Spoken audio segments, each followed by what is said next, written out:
When it comes to ad blocking on Windows in 2025, two names stand out: AdGuard and AdBlock.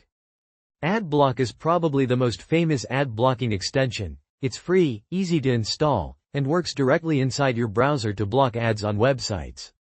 But here's the catch. That's where it stops. AdBlock can't block ads across your entire system, which means you'll still see ads inside apps, games, YouTube, and even some streaming platforms. That's where AdGuard pulls ahead. Unlike a simple browser plugin, AdGuard works system-wide.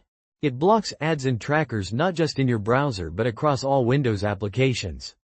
It also includes phishing protection, DNS filtering, parental controls, and even speeds up browsing by cutting out unnecessary requests. On top of that, AdGuard constantly updates its filters so you stay protected against new ad and tracking techniques. If you only want a basic, free solution, AdBlock is fine.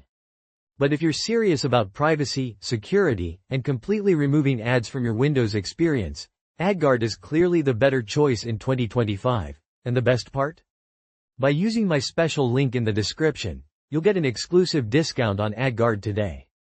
Don't settle for half protection. Upgrade to AdGuard and enjoy a cleaner, faster, and safer Windows experience.